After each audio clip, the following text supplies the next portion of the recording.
everyone, my name is Sonia Rathi and welcome to my YouTube channel Inspiration Hub by Sonia।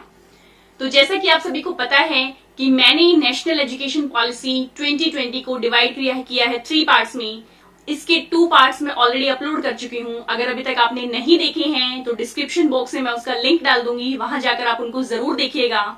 First part में मैंने discuss किया था कि education policy ने school level पर क्या क्या चेंजेस किए हैं। सेकेंड लेवल पे हमने डिस्कस किया था कि education policy higher education level पर क्या क्या चेंजेस लेके आई है। और अब इस थर्ड पार्ट में हम बात करेंगे टीचर्स की, क्योंकि आप सबको पता है engineers they make bridges, artist make paintings, scientist make rockets, but teachers teachers make them all. तो इसलिए टीचर्स की इंपॉर्टेंट बहुत ज्यादा है हमारे समाज में। तो हमें पता होना चाहिए कि ये जो न्यू एजुकेशन पॉलिसी 2020 है, टीचर्स के लिए इसमें क्या कुछ है, क्या कुछ नया है, क्या कुछ चेंजेस हैं, इन्हीं सब को हम डिटेल में डिस्कस करेंगे। तो चलिए स्टार्ट करते हैं। तो जैसा कि मैंने आपको बताया कि हम टीचर्स के बारे में बात करने वाले हैं, तो अब जब टीचर्स की बात कर रहे हैं तो सबसे पहले हम स्टार्ट करेंगे टीचर एजुकेशन से। पॉलिसी में मेंशन है that according to Justice JC Verma commission 2012 constituted by Supreme Court, उन्होंने कहा था कि जो मेजोरिटी ऑफ अपने हमारे स्टैंड अलोन टीचिंग इंस्टीट्यूट चल रहे हैं, ओवर 10,000 जो टीचिंग इंस्टीट्यूट चल रहे हैं, वो कोई भी सीरियस टीचर एजुकेशन प्रोग्राम लेकर नहीं चल रहे। रेगुलेटरी सिस्टम्स होने चाहिए कि जो सब स्टैंडर्ड हैं या जो ऐसे इंस्टीट्यूट्स हैं जिनमें की टीचर एजुकेशन पर इतना फोकस नहीं किया जा रहा, उन सबको बंद कर दिया जाए बाय 2025। ये प्लानिंग की जा रही है कि जितने भी एजुकेशनली साउंड और जो मल्टी डिसिप्लिनरी अप्रोच को फोकस करते होंगे, जो इंटीग्रेटेड टीचर एजुकेशन प्रोग्राम्स लेकर आएंगे, सिर्फ और सिर्फ ऐसे ही इंस्टीट्यूट जो हैं फॉर्म में रहेंगे, अदरवाइज सभी को एलिमिनेट कर दिया जाएगा। तो अब जब हम बात कर रहे हैं टीचर एजुकेशन की, तो ऑब्वियसली हम बीएड को जरूर डिस्कस करेंगे कि बीएड में चेंजेस क्या क्या आए हैं, क्योंकि टीचिंग में चेंज कर दिया तो उसकी एजुकेशन में चेंजेस आना भी जरूरी है। तो बीएड जो है अलग अलग प्रोग्राम चलाए जाएंगे। 4 ईयर इंटीग्रेटेड बीएड स्टार्ट होगी, 2 ईयर का प्रोग्राम भी होगा, 1 ईयर का प्रोग्राम भी होगा। ऐसी प्लानिंग चल रही है कि बाय 2030 जो 4 ईयर इंटीग्रेटेड बीएड कोर्स है वो मिनिमम क्वालिफिकेशन हो जाएगी टीचर्स बनने के लिए। मीन्स आपको 4 ईयर इंटीग्रेटेड बीएड का कोर्स अगर आपको करना है तो मिनिमम ये कंडीशन होगी अगर आप टीचर बनना चाहते हैं तो। इसके अलावा 2 ईयर बीएड प्रोग्राम भी होगा जो कि आप कर सकते हैं अगर आपने ग्रेजुएशन की है 3 इयर्स की। इसके अलावा 1 ईयर बीएड प्रोग्राम भी होगा ऐसे स्टूडेंट्स के लिए जिन्होंने ग्रेजुएशन 4 ईयर की है या फिर मास्टर्स डिग्री वो कंप्लीट कर चुकी हैं। तो कंडीशन ऐसी क्यों है, क्योंकि कई बार क्या होता है कि कुछ तो स्टूडेंट्स होते हैं जो स्टार्टिंग से ये एम लेकर चलते हैं कि उन्हें टीचर बनना ही बनना है, तो वो क्या करेंगे 12th के बाद 4 ईयर इंटीग्रेटेड कोर्स करेंगे और जो आगे का फर्दर प्रोसीजर होगा उसको वो फॉलो करेंगे। अब कई बार स्टूडेंट्स क्या होते हैं कि ग्रेजुएशन कर ली, वो किसी और जॉब की तैयारी करना चाह रहे थे बट किसी कारणवश वो जॉब उन्हें नहीं मिल पाई, तो कई बार क्या सोचते हैं कि चलो फिर टीचिंग कर लेते हैं। तो ऐसे स्टूडेंट जिनका माइंड एकदम से चेंज हो जाता है, तो उनके लिए ये 2 ईयर और 1 ईयर डिग्री प्रोग्राम बनाए गए हैं। ऑब्वियसली फायदा दिया गया है जिन्होंने मास्टर्स डिग्री कर ली है या जिन्होंने 4 ईयर की बैचलर्स डिग्री गेन की है। तो इसलिए बहुत अच्छा चेंज है ये बीएड डिग्री प्रोग्राम में। अब ऐसे स्टूडेंट जो मेरिटोरियस स्टूडेंट्स हैं, ऐसे स्टूडेंट्स को स्कॉलरशिप भी प्रोवाइड की जाएगी बीएड कॉलेजेस में एडमिशंस के लिए। जो एडमिशन होंगे वो नेशनल टेस्टिंग एजेंसी लेगी, जिसमें कि आपकी एप्टीट्यूड नॉलेज, ओवरऑल नॉलेज है, सब्जेक्ट की नॉलेज, वो सब टेस्ट की जाएगी। अब जो जितने भी बीएड प्रोग्राम होंगे वो प्रैक्टिस कराएंगे टीचिंग एजुकेशन की, अलॉन्ग विद उन्हें फंडामेंटल ड्यूटीज का जो कॉन्स्टिट्यूशन में आर्टिकल है, आर्टिकल 51A, उसको भी फॉलो करना होगा। उसमें आप पॉइंट देखेंगे 51A में जे पॉइंट्स है कि मीन्स हमें जो वर्क करना है, we have to strive towards excellence in all the spheres of individual, मतलब जो ओवरऑल डेवलपमेंट होगी इंडिविजुअल की उस पे हमें फोकस करना है अलॉन्ग विद टीचिंग स्किल्स।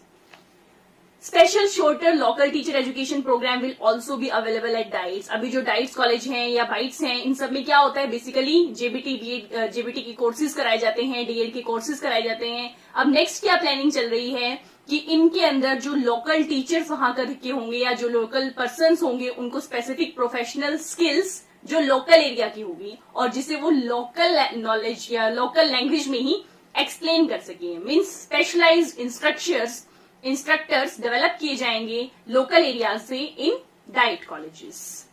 अब जो बीएड सर्टिफिकेशन के शॉर्ट कोर्सेज हैं, means shorter post BEd certification courses भी स्टार्ट कराए जाएंगे। ये उनके लिए होगा, कोई अगर स्पेशलाइज्ड सब्जेक्ट के लिए टीचिंग करना चाहता है, लाइक स्पेशल एजुकेटर बनना चाहता है, या किसी लीडरशिप पोजीशन के लिए प्रमोशन चाहता है, या फिर एक स्टेज से दूसरी स्टेज में जाना चाहता है। मीन्स जो अलग अलग स्टेजेस मैंने बताई थी आपको, जैसे कि फाउंडेशन लेवल, मिडल, सेकेंडरी, इन सब लेवल से एक लेवल से दूसरे लेवल में जाने के लिए भी अब अलग अलग सिचुएशंस होंगी, अलग अलग क्वालिफिकेशन क्राइटेरिया होगा, जो जब क्लियर होगा तभी उसके अंदर जा सकेगा। अभी तक आपको पता है कि जो नेशनल करिकुलम फ्रेमवर्क है वो 2005 वाला चल रहा है, एनसीएफ 2005, जो कि हमारा 4th नेशनल करिकुलम फ्रेमवर्क था, जिसे एनसीईआरटी ने डेवलप किया था। अब ये प्लानिंग चल रही है under this policy 2020 that by the end of 2021 एक नया comprehensive national curriculum framework for teacher education specially design किया जाएगा टिल 2021, जिसे फॉर्मुलेट करेगा एनसीटीई, जो हमारी जो न्यू एजुकेशन पॉलिसीज हैं उन पर बेस्ड होगा। और जितनी भी जो रीजनल लैंग्वेजेस हैं कोशिश की जाएगी कि उन सब में उसको अवेलेबल कराया जाए। फाइनली प्लानिंग क्या है कि जो टीचर एजुकेशन सिस्टम है उसे बहुत ही अच्छे से डेवलप किया जाएगा। जितने भी ऐसे एजुकेशन इंस्टीट्यूट्स हैं जहां पर प्रॉपर टीचिंग एजुकेशन नहीं दी जा रही है, प्रॉपर स्किल्स स्टूडेंट्स को नहीं सिखाई जा रही है टीचिंग की, उन सबको बंद कर दिया जाएगा। तो अब जब हमने बात कर ली है बीएड कॉलेजेस की, तो उनका तो पूरा का पूरा फ्रेमवर्क चेंज होने वाला है। अब बात करते हैं कि बीएड एग्जाम देने के बाद या बीएड को कर लेने के बाद नेक्स्ट जो क्राइटेरिया होता है टीचिंग के लिए वो क्या होता है, कि that you have to clear TET exam, teacher eligibility test आपको क्लियर करना होता है, तब जाके आपको जॉब मिलती है। बेसिकली टेट एग्जाम अभी जो क्राइटेरिया है उसके अकॉर्डिंग गवर्नमेंट जॉब्स के लिए तो मस्ट है। अभी प्राइवेट जॉब्स में क्या है कि टीचर्स हैं, अभी कंपल्शन नहीं है कि टेट एग्जाम आपका क्लियर है या नहीं है, वो कम्युनिकेशन स्किल्स वगैरह देखते हैं, नॉलेज देखते हैं सब्जेक्ट में और उन्हें रिक्रूट कर देते हैं। लेकिन आगे ऐसा नहीं होने वाला है, सभी लेवल पर टेट एग्जाम क्लियर करना अनिवार्य हो जाएगा। और जो टेट एग्जाम है ये अलग अलग स्टेजेस के लिए अलग अलग लिया जाएगा। सपोज आप फाउंडेशनल लेवल पर पढ़ाना चाहते हैं, अलग होगा आपका टेट एग्जाम। प्रिपरेटरी लेवल के लिए पढ़ाना चाहते हैं, उसके लिए अलग होगा। मिडिल लेवल के लिए भी अलग होगा और सेकेंडरी लेवल्स के लिए भी अलग होगा। अगर इनको आपने डिटेल में जानना है, फाउंडेशन, प्रिपरेटरी, मिडिल और सेकेंडरी लेवल को, तो मेरी यूट्यूब वीडियो का फर्स्ट पार्ट देख लीजिएगा, उसे मैंने इनको अच्छे से एक्सप्लेन कर रखा है। अब जो स्पेसिफिक सब्जेक्ट टीचर्स लगेंगे, सपोज बात करते हैं पीजीटीज की, जैसे PGT chemistry, physics, math, geography, history जो भी है, उनके टेट एग्जाम के साथ साथ एनटीए टेस्ट स्कोर जो होगा, नेशनल टेस्ट जो लिया जाएगा नेशनल लेवल पर, उस टेस्ट के स्कोर्स भी देखे जाएंगे कि उस पर्टिकुलर सब्जेक्ट की नॉलेज उसको कितनी है, अलॉन्ग विद पेडागोजी और देयर एप्टीट्यूड टेस्ट। अब जब टेट एग्जाम क्लियर हो जाएगा तो उसके लिए बाद आपके साथ क्या होगा, उसके बाद आपको देना होगा क्लासरूम डेमोन्स्ट्रेशन। ये भी कंपल्सरी हो जाएगा, या इंटरव्यू। क्लासरूम डेमोन्स्ट्रेशन और इंटरव्यू कंपल्शन होगा, जरूरी नहीं। मतलब अभी क्या आया था, जो पहले एक नोटिफिकेशन आई थी कि जो है इंटरव्यू को खत्म कर दिया गया है, तो बेसिकली ऐसा नहीं होने वाला। क्लासरूम डेमोन्स्ट्रेशन और इंटरव्यू दोनों होंगे। अब ये डिपेंड करता है, इसमें क्लैरिफिकेशन आनी बाकी है कि किस स्टेज पर डेमोन्स्ट्रेशन होगा, किस स्टेज पर इंटरव्यू भी होगा, या कोई ऐसी स्टेज भी होगी जिस पर दोनों चीजें ली जाएंगी। इसके बारे में क्लैरिफिकेशन आ जाएगी जब ये अप्लाई हो जाएगा। अब जब टेट एग्जाम क्लियर हो गया है, आपको रिक्रूट किया जाना है, तो आपकी जो है लोकल लैंग्वेज मीन जहां पर वो स्कूल प्रेजेंट है, वहां की जो लैंग्वेज है उसमें आपको प्रोफिशिएंसी आपकी है या नहीं, ये भी आपकी चेक की जाएगी। प्राइवेट स्कूल्स ऑब्वियसली यही सेम क्राइटेरिया फॉलो करेंगे। और मैंने लोकल एक्सपर्ट्स की आपको बात बता दी है कि जो डाइट कॉलेजेस हैं उन सब में स्पेशलाइज्ड इंस्ट्रक्टर्स प्रोवाइड बनाए जाएंगे, जो कि अपनी वहां की प्रोफेशनल स्किल्स में, आर्ट्स में, क्राफ्ट में, इंटर्नशिप में, एग्रीकल्चर में एक्सपर्ट होंगे, ताकि वोकेशनल कोर्सेज भी नॉलेज वोकेशनल कोर्सेज की नॉलेज भी स्टूडेंट्स को मिल सके। अब नेक्स्ट पॉइंट डिस्कस करते हैं रिक्रूटमेंट एंड डिप्लॉयमेंट का। मतलब जो कोशिश की जाएगी कि जितने भी एक्सीलेंट स्टूडेंट्स हैं वही टीचिंग प्रोफेशन में आए, उसके लिए मेरिट बेस्ड स्कॉलरशिप टेस्ट लिए जाएंगे, जिसके मैंने बताया था कि 4 ईयर इंटीग्रेटेड अगर बीएड का कोर्स करना है तो मेरिट बेस्ड स्कॉलरशिप टेस्ट लिए जाएंगे, जिसके थ्रू उनका एडमिशन होगा। अब जो लोकल जॉब अपॉर्चुनिटीज प्रोवाइड की जाएंगी जो वहां के लोकल स्टूडेंट हैं। सपोज यहाँ जहां मैं रह रही हूँ, यहाँ पे ये लोकल एरिया है, यहाँ पर अगर कोई बीएड कॉलेज है और बहुत ही अच्छा कोई स्टूडेंट है, तो ऐसे स्टूडेंट को लोकल जॉब अपॉर्चुनिटीज मतलब इसी एरिया में जॉब अपॉर्चुनिटीज प्रोवाइड की जाएंगी टीचिंग की स्किल्स को इम्प्रूव करने के लिए। स्पेशली ये फीमेल स्टूडेंट्स के लिए ज्यादा कोशिश की जा रही है कि फीमेल स्टूडेंट्स अपने नियर बाय कहीं पर जॉब कर सकें। अब जो आउटस्टैंडिंग टीचर्स हैं, अब जो टीचर्स बहुत अच्छा परफॉर्म कर रहे हैं, बहुत ही अच्छी डिवोशन है उनकी अपनी टीचिंग लाइन में, ऐसों को इंसेंटिव प्रोवाइड किए जाएंगे ताकि वो ऐसी जगह पर जाकर वर्क कर सकें जहां पर टीचर्स की शॉर्टेज है। और उसके लिए उन्हें या तो कोशिश की जाएगी कि हाउस वहां पर दे दिया जाए, लोकल हाउसिंग होगी या स्कूल प्रेमिसेस में जैसे भी होगा, या फिर उनकी जो हाउस अलाउंस है उनमें इंक्रीज कर दिया जाएगा जिससे कि वो इजीली वहां पर रह सके, किसी तरह की प्रॉब्लम उन्हें फेस ना करनी पड़े। अब बात करते हैं जब हम रिक्रूटमेंट में चल रहे हैं तो आजकल क्या होता है, आपने देखा हो कि बहुत ही धड़ल्ले से टीचर ट्रांसफर हो रहे हैं। किसी ने सिफारिश लगा दी तो उसे पास स्कूल मिल गया, जिसकी नहीं थी उसे दूर स्कूल मिल गया। तो बेसिकली ये सब जो चल रहा है ये सब खत्म हो जाएगा। जो एक्सेसिव टीचर ट्रांसफर्स हैं उनको बैन कर दिया जाएगा। मतलब ऐसा नहीं है कि ट्रांसफर्स नहीं होंगे, ट्रांसफर्स होंगे बट बहुत ज्यादा एक्सेस में नहीं होंगे। ऐसा क्यों किया गया है? ताकि जो रिलेशनशिप है टीचर और स्टूडेंट्स के बीच में वो इम्प्रूव हो सके, टीचर उनके लिए रोल मॉडल की तरह बिहेव कर सके। अभी बेसिकली क्या होता है कि 6 महीने एक टीचर ने पढ़ाया बच्चों को, कुछ टाइम बाद वो चला गया। जैसे ही इंटरेक्शन होना स्टार्ट हुई, जैसे ही उनके बीच रिलेशनशिप्स अच्छे बनने स्टार्ट हुए तो वो टीचर वहां से ट्रांसफर हो गया। तो बेसिकली कोशिश की जाएगी कि ऐसा ना हो। ट्रांसफर कुछ पर्टिकुलर सर्कमस्टेंसेज में ही होगी, जैसे कि अगर हम प्रमोशन कर रहे हैं आउटस्टैंडिंग टीचर्स की, या फिर किसी की प्रमोशन हुई है लीडरशिप पोजीशंस तक जाने के लिए, या उसकी पोजीशन चेंज हो रही है, तो ऐसे केसेस में ट्रांसफर होगी बाय ऑनलाइन कंप्यूटराइज सिस्टम, ताकि ट्रांसपेरेंट सिस्टम रहे। ऐसा नहीं है कि सिफारिश वाले बेस पे जो आजकल होता आ रहा है इस तरह से ट्रांसफर नहीं होगा। ऑनलाइन जो है ट्रांसफर पॉलिसी फॉलो की जाएगी। तो अब नेक्स्ट पॉइंट की बात करते हैं, सर्विस एनवायरनमेंट एंड कल्चर। अब बेसिकली स्कूल में जितनी भी टीचिंग फैसिलिटी है, पेरेंट्स हैं, अगर कोई और स्टाफ है, मतलब सबका सभी का क्या गोल रहेगा कि चिल्ड्रन लर्न करें, उन्हें कुछ ना कुछ सीखने को मिले। ऐसा ना हो कि उनकी ओवरऑल ग्रोथ ना हो पाए। इसके लिए स्कूल की कंडीशंस भी इंप्रूव की जाएंगी, इंफ्रास्ट्रक्चर सेफ होगा, working toilets, clean drinking water, space, electricity, computing devices, internet, library, sports resources सब कुछ प्रोवाइड किए जाएंगे, जिसके बारे में पहले ही बता चुकी हूँ अपनी पिछली वीडियो में। डिटेल में जानने के लिए आप उस वीडियो को देख सकते हैं, ताकि सर्विस एनवायरनमेंट जो है अच्छा रहे।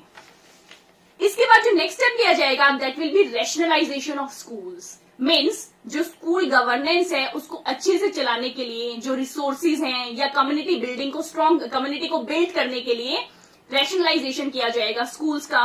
अब इसका फायदा क्या होगा कि सपोज कोई एक टीचर है, कोई छोटे स्कूल में काम कर रहा है, मतलब वो इतना फेमस स्कूल नहीं है, अब वो उसी स्कूल तक लिमिट नहीं रह जाएगा। अगर वो अच्छा काम कर रहा है तो उसे लार्जर स्कूल कॉम्प्लेक्सेस या लार्जर स्कूल कम्युनिटीज में काम करने का मौका भी दिया जाएगा। अब एक स्कूल में जो काउंसलर है उन्हें भी शेयर किया जा सकता है ताकि वो अपनी स्किल्स को और इम्प्रूव कर सकें। सोशल वर्कर्स जो हैं, टेक्निकल या मेंटेनेंस जो भी वर्कर्स हैं, उन सबको शेयर किया जाएगा आपस में, ताकि जो इफेक्टिव कम्युनिटी एनवायरनमेंट लर्निंग के लिए क्रिएट किया जा सके अलोंग विद टीचर। तो ऐसा नहीं है कि सारा का सारा बर्डन टीचर्स पे रहेगा।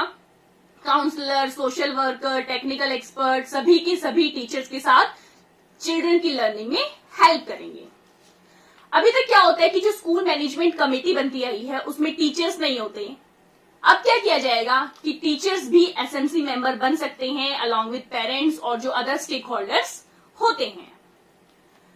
अब तक आपने देखा होगा कि बेसिकली गवर्नमेंट स्कूल्स में क्या है कि टीचर से नॉन टीचिंग जो वर्क हैं, लाइक मिड डे मील का इंचार्ज बना दिया या बीएलओज बना दिए, तो कोशिश की जाएगी कि वो सब ना हो। टीचर से टीचिंग लेवल का जो काम है वही लिया जाए, नॉन टीचिंग वर्क्स जो है टीचर से ना कराए जाएं।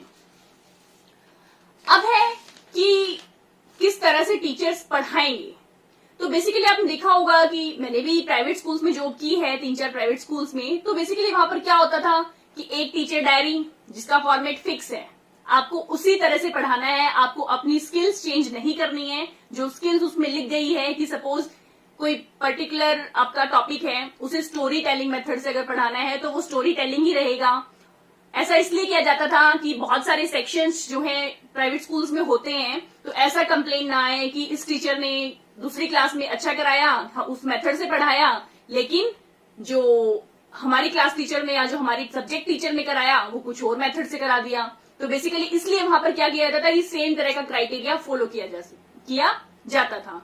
अब ऐसा नहीं होने वाला है, टीचर की मर्जी है। मतलब जब टीचर्स ने अपने अंदर इतनी सारी स्किल्स डेवलप कर ली हैं, अब वो टीचर बन गया है, तो उसे फ्रीडम दी जाएगी कि वो अपनी मर्जी से स्टूडेंट्स को पढ़ा सके। जो उनसी स्किल उसे यूज करनी है, जहां पर जो उनसा मेथड उसे यूज करना है वो उसको यूज कर सके, जो उसे स्टूडेंट्स के लिए ज्यादा इफेक्टिव लगता है। तो ये बहुत ही अच्छा स्टेप है कि टीचर अपनी मर्जी के अकॉर्डिंग पढ़ा सकेंगे।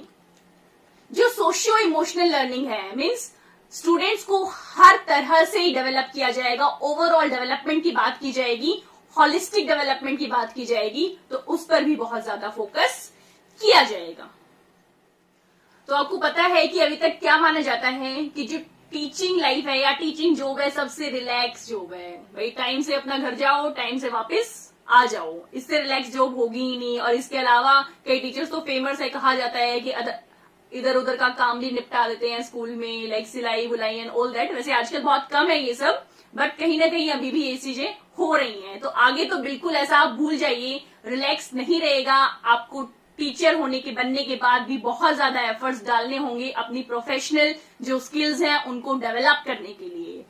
टीचिंग जो है वर्कशॉप्स ली जाएंगी, टीचिंग और सब्जेक्ट की जो वर्कशॉप्स हैं वो ली जाएंगी, लोकल लेवल पर, रीजनल लेवल पर, स्टेट लेवल पर, नेशनल लेवल पर और इवन इंटरनेशनल लेवल तक की जो वर्कशॉप है वो टीचर्स के लिए होंगी। Online teachers development modules frame किए जाएंगे जो कि सभी टीचर्स के लिए अवेलेबल होगा, जिसमें वो चूज कर सकते हैं कि क्या उनके लिए ज्यादा यूजफुल है उनकी खुद की डेवलपमेंट के लिए। अभी तक क्या होता आता था कि जो गवर्नमेंट ने एक ट्रेनिंग दे दी कि वो ट्रेनिंग सभी के सभी को करनी है। अब जरूरी नहीं है कि जो ट्रेनिंग दी गई है वो किसी को भी उसके बारे में ना पता हो। तो इन चीजों को अब दूर किया जाएगा। जिसमें टीचर का इंटरेस्ट है, जिसमें उसे लगता है कि वो चीज उसकी वीक है, उसके अंदर वो अपना ट्रेनिंग कर सकता है। ऑनलाइन प्लेटफॉर्म्स डेवलप किए जाएंगे ताकि टीचर्स जो है आपस में आइडियाज को शेयर कर सकें, जिससे कि जो टीचिंग लर्निंग प्रोसेस है और ज्यादा इफेक्टिव हो जाएगा। अब जो है हर एक टीचर को पार्टिसिपेट करना होगा 50 hours of CPD opportunities every year. तो साल में 50 आवर्स आपको कंटिन्यूअस प्रोफेशनल डेवलपमेंट के लिए देने होंगे ताकि आप अपनी नॉलेज और अपनी स्किल्स को अप टू डेट रख सकें। अब ये जो सीपीडीज होंगी, कंटिन्यूअस प्रोफेशनल डेवलपमेंट प्रोग्राम्स होंगे, इसमें पेडागोजीज होंगी, लाइक आपकी जो फाउंडेशन लिटरेसी है, न्यूमरेसी असेसमेंट है, कॉम्पिटेंसी बेस्ड लर्निंग है, या अलग अलग जो भी अपॉर्चुनिटीज दी जाती हैं, इन सब के बारे में आपको अप टू डेट होना मस्ट होगा। और अब ऐसा नहीं है कि जो जितनी भी जो ट्रेनिंग्स हैं या जितनी भी वर्कशॉप्स हैं या जो सीपीडी है ये सिर्फ और सिर्फ टीचर्स को ही करनी होगी, ऐसा नहीं होगा। जो प्रिंसिपल है या अदर जो लीडर्स हैं स्कूल के, उन सबको भी सीपीडी कंपल्शन होगी 50 आवर्स की एवरी ईयर। अब लीडरशिप में ऑब्वियसली लीडरशिप मैनेजमेंट को या स्कूल और जो टीचर और जो प्रिंसिपल रिलेशनशिप्स हैं उनको कैसे मैनेज किया जाए, उन सब के बारे में उनको सिखाया जाएगा। उनको भी नॉलेज होनी चाहिए इन सब की। इसके लिए अलग अलग प्रोग्राम्स डेवलप किए जाएंगे। अब जो नेक्स्ट पॉइंट है वो है करियर मैनेजमेंट एंड प्रोग्रेशन। मतलब आप डेवलप कैसे करेंगे अपने फील्ड के अंदर। अब डेवलपमेंट इस बेस पे होगी कि आप अपनी टीचिंग किस तरह से कर रहे हैं। ऐसे टीचर जो आउटस्टैंडिंग वर्क कर रहे हैं उनको आइडेंटिफाई किया जाएगा, उनको प्रमोट किया जाएगा, उनकी सैलरीज को बढ़ाई जाएंगी, डिफरेंट इंसेंटिव्स दिए जाएंगे ताकि जो और अदर टीचर्स हैं वो उनको देखकर सीख सकें। अब एक सिस्टम होगा robust merit based tenure, means confirmed employment following probation. Means जो प्रमोशन है या सैलरी है उन सबके स्ट्रक्चर्स बनाए जाएंगे। अब जो टेन्योर होगा, जो प्रमोशन दी जाएगी, जो कंफर्म किया जाएगा, वो किस बेस पर किया जाएगा। पीयर रिव्यूज, उनकी जो अटेंडेंस है या जो कमिटमेंट है उनकी इंस्टीट्यूट की तरफ, जो सीपीडी की आवर्स हैं कि 50 आवर्स वो कंप्लीट कर रहे हैं अपने डेवलपमेंट के लिए या नहीं, या फिर जितनी भी सर्विसेज स्कूल को चाहिए होती है उसमें उनकी परफॉर्मेंस कैसी है। इस बेस पर टेन्योर डिसीजन लिए जाएंगे, तब जाके उस जो प्रोबेशन पीरियड है उसको उसके बाद आपको कंफर्म किया जाएगा। अगर आप ये सब कंडीशंस फुलफिल नहीं कर रहे हैं तो आपको कंफर्म्ड एम्प्लॉयमेंट प्रोवाइड नहीं की जाएगी। This is robust merit based tenure. अब जो टीचर्स की ग्रोथ होगी उनकी करियर में वो with in a single school stage होगी। मतलब school stages foundation, preparatory, middle और सेकेंडरी। मतलब ऐसा नहीं होगा कि आपको करियर प्रोग्रेशन रिलेटेड जो इंसेंटिव्स हैं वो एक स्टेज से दूसरी स्टेज में जाने के लिए मिलेंगे। ऐसा नहीं होगा, आप अपनी ही स्टेज में रहकर डेवलप खुद को करेंगे। ये जो करियर मूव्स हैं, अगर एक स्टेज से दूसरी स्टेज में जाना है वो उनके लिए हो सकते हैं अगर टीचर चाहता है ऐसा, या फिर उसके पास डिजायर्ड क्वालिफिकेशन है तभी ऐसा होगा। ऐसा नहीं होगा जैसे अब तक होता आ जा रहा है कि सीनियरिटी बेस्ड पे प्रमोशन दी जाएगी। तो ये सिस्टम खत्म हो जाएगा। अगर आपके पास डिजायर है, अगर क्वालिफिकेशन है तो होगा ऐसा, नहीं तो क्या कोशिश की जाएगी कि जो टीचर है वो अपने आप को डेवलप करे उस पर्टिकुलर स्टेज पर। अब इसकी वजह से क्या होगा कि जो हाईएस्ट क्वालिटी टीचर जो है वो हर एक स्टेज पर होंगे। अभी तक क्या होता था कि सपोज प्राइमरी लेवल पे कोई अच्छा टीचर है, बहुत अच्छा वो पढ़ा रहा है स्टूडेंट्स को, उसकी इंटरेक्शन बहुत अच्छी है, वो रोल मॉडल बन चुका है स्टूडेंट्स के लिए, लेकिन उसका प्रमोशन हो गया, उसे 10-20 साल हो गए थे तब वो टीजीटी के लिए प्रमोट हो गया। अब वो बेचारे जो पीआरटी वाले बच्चे हैं, जो उनके बच्चे हैं, अब कोई और टीचर आएगा उससे इंटरेक्शन करेंगे, तो ऑब्वियसली इससे जो है स्टूडेंट और टीचर के बीच में जो इंटरेक्शन है वो अच्छी रिलेशनशिप नहीं बन पाते। तो इसलिए अब हर एक लेवल पर एक जो है टॉप मोस्ट क्वालिटी का टीचर होगा। अब जो आउटस्टैंडिंग टीचर हैं, जो बहुत ही अच्छा काम कर रहे हैं टीचिंग फील्ड में, उनकी मैनेजमेंट स्किल्स को देखते हुए उन्हें प्रमोट किया जाएगा कि वो लीडरशिप की तरफ जा सकते हैं, या फिर एज अ प्रिंसिपल, लीडरशिप, किसी भी चीज, मतलब जिसमें भी उसका इंटरेस्ट हो वो वहां तक, उस लेवल तक ले जाए जा सकते हैं। अभी तक क्या होता था कि जो टीचर्स या जो स्टूडेंट्स हैं वो IIT, JEE, नीट, एम्स, इन सब की तैयारी करते थे क्योंकि उन्हें लगता था कि टीचिंग लाइन में ऐसा कुछ नहीं है। बट ऐसा हो सकता है अगर आप आउटस्टैंडिंग टीचर हैं, बहुत अच्छी स्किल्स आपकी हैं, तो आपको हर लेवल तक की जॉब प्रोवाइड की जाएंगी। नेक्स्ट पॉइंट है प्रोफेशनल स्टैंडर्ड्स फॉर टीचर। मतलब टीचर्स के लिए कुछ प्रोफेशनल स्टैंडर्ड्स रखे जाएंगे। National professional standards for teacher means NPST। इसकी प्लानिंग की जा रही है कि 2022 तक इसे डेवलप किया जाए। NCTE के द्वारा national council for teacher education इसको डेवलप करेगा और इसकी कोऑर्डिनेशन करेगा NCERT, SCERT या जो भी सब्जेक्ट एक्सपर्ट होंगे या हायर एजुकेशन इंस्टीट्यूट लेवल्स के जो एक्सपर्ट्स होंगे उन सबको इसमें इन्वॉल्व किया जाएगा। अब जो प्रमोशन या सैलरी इंक्रीज होगी, मैं बता चुकी हूं कि वो आपकी लेंथ ऑफ टेन्योर या सीनियरिटी पे बेस्ड नहीं होगी। अगर आपका परफॉर्मेंस अप्रेजल अच्छा है, आपकी जो परफॉर्मेंस है वो पीरियोडिक बेसिस पर चेक की जाएगी। अगर आपका रिजल्ट बहुत अच्छा है, आप आउटस्टैंडिंग परफॉर्मेंस कर रहे हैं, हर तरह की स्किल जो है आप स्टूडेंट में डेवलप कर पा रहे हैं, तभी आपकी प्रमोशन होगी। अब ऐसे जो प्रोफेशनल स्टैंडर्ड हैं इन्हें रिव्यू किया जाएगा। मतलब कुछ स्टैंडर्ड्स, रिमार्क्स, बेंचमार्क्स रखे जाएंगे, 1 साल वो होंगे, फिर उनको रिव्यू किया जाएगा। अगर किसी चेंज की जरूरत है तो उसे चेंज किया जाएगा हर 10 ईयर बाद। जैसे अब 2020 में बन जाएंगे तो 2030 में किया जाएगा। मतलब ये जब इम्प्लीमेंट हो जाएगा तो उसकी एवरी 10 ईयर उसे रिन्यू किया जाएगा ताकि अप टू डेट टीचर्स अपनी स्किल से रह सकें।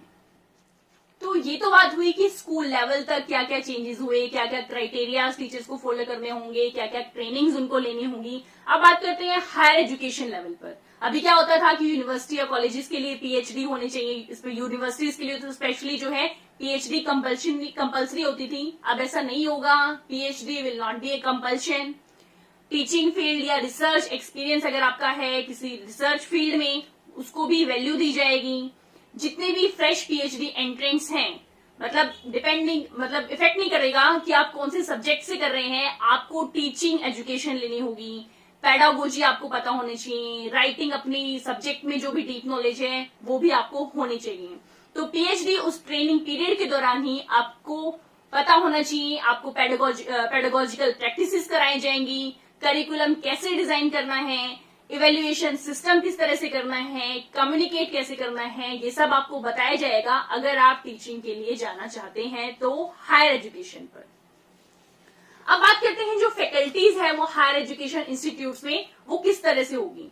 तो सबसे पहले तो वही बेसिक इंफ्रास्ट्रक्चर में अगर इम्प्रूवमेंट है, फैसिलिटीज अच्छी हैं, तो ऑब्वियसली जो फैकल्टीज है वहां पर स्टैंडर्ड की ली जाएंगी। जो स्टूडेंट टीचर रेशियो है वो बहुत ज्यादा नहीं रखा जाएगा। अभी अगर आप कॉलेजेस में जाके देखें तो एक क्लास में पता नहीं 60-70 बच्चे तो आराम से मिल जाएंगे, मिनिमम है ये, इससे ज्यादा भी हो सकते हैं। लाइक जब मैं कॉलेज में पढ़ती थी तो क्या था कि हमारी क्लासेस लगती थी तो एक ही क्लास में 70-80 बच्चे होते थे, बहुत ही बड़ी क्लासरूम होती थी। तो अब ऐसा नहीं होगा, कोशिश की जाएगी कि जो स्टूडेंट टीचर रेशियो है वो 10:1 या 20:1 रखा जाए। जो फैकल्टी अपॉइंट की जाएगी वो इंडिविजुअल इंस्टीट्यूशन को प्रोवाइड की जाएगी। ऐसा नहीं होगा कि वो ट्रांसफर हो गई है, फिर किसी और जगह किसी और इंस्टीट्यूट में चले गई है, उस इंस्टीट्यूट के लिए ही वो रहेगी। उन्हें फ्रीडम दी जाएगी कि अपना जो करिकुलम है, अपना जो पेडागोजिकल अप्रोच है, मीन जैसे स्कूल में मैंने बताया था कि वैसा ही सिस्टम कॉलेजेस में भी फॉलो होगा या यूनिवर्सिटीज में भी, कि अपनी मर्जी से वो पढ़ा सकते हैं, अपने अकॉर्डिंग वो टेक्स्ट बुक सेलेक्ट कर सकते हैं या असाइनमेंट जो भी है, या उन्हें कैसे असेस करना है स्टूडेंट्स को वो भी वो डिसाइड करेंगे अपनी टीचिंग और रिसर्च। क्योंकि मैंने बताया था अपनी सेकंड पार्ट में कि रिसर्च लेवल भी जो है यूनिवर्सिटीज में इंक्लूड होगा, उस पर भी बहुत ज्यादा ध्यान दिया जाएगा। तो उनकी सबकी जो टेक केयर है वो टीचर करेगा कि उसे किस तरह से कौन सी जो है स्ट्रेटेजी को यूज करना है। अब रही बात इंसेंटिव्स की, वो वही आपकी एक्सीलेंस के बेस पर होगा, not on the basis of your duration. अब जितने भी जो फैसिलिटीज हैं या जो फैकल्टीज हैं, अब जो बेसिक नॉर्म्स को कंप्लीट नहीं कर पा रहे हैं, they will held to account. Means ऐसा हो सकता है कि उन्हें हटा दिया जाए। Promotion totally and totally excellence के बेस पर होगी और कोई क्राइटेरिया नहीं होगा प्रमोट होने का।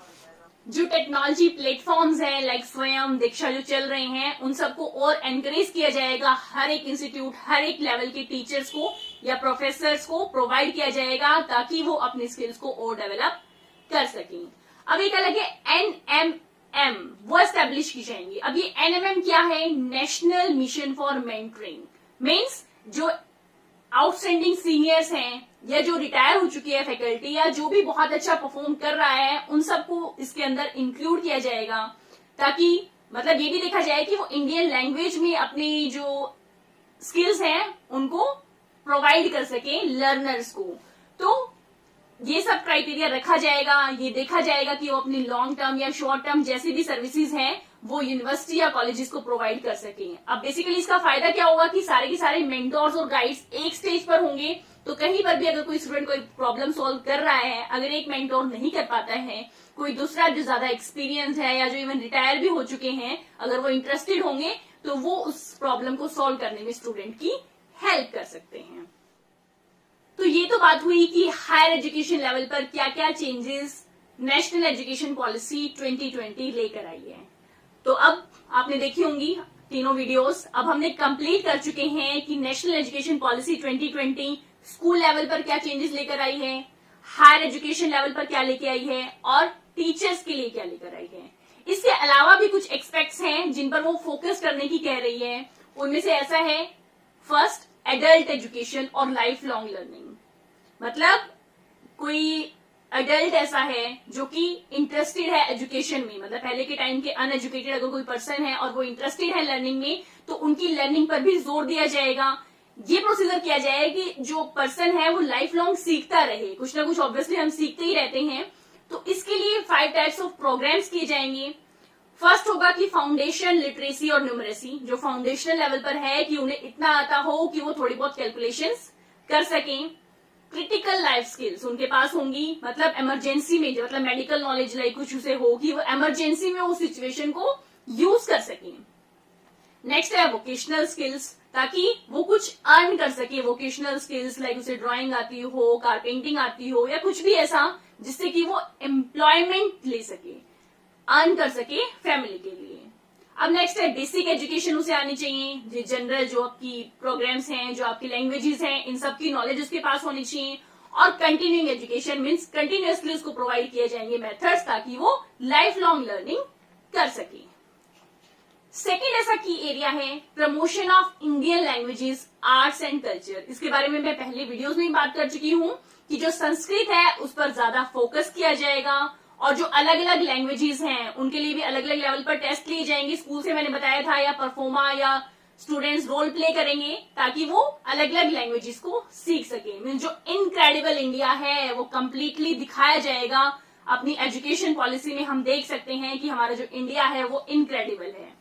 इसके लिए IITI means Indian institution of translation and interpretation will be established. तो ये क्या हेल्प करेंगे कि सपोज कोई बुक है ऐसी लैंग्वेज में है जो स्टूडेंट्स नहीं समझ पा रहे हैं, तो वो उसको ट्रांसफॉर्म करेंगे, ट्रांसलेट करेंगे, जिससे कि इजिली वो जो उसकी नॉलेज है वो हर एक स्टूडेंट तक, हर एक लर्नर तक पहुंच सके।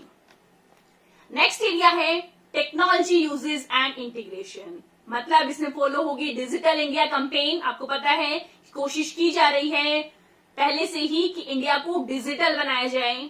इसके लिए NETF national educational technology forms खोले जाएंगे जो कि अलग अलग जो आइडियाज हैं उनको एक्सचेंज करने में हेल्प करेंगी।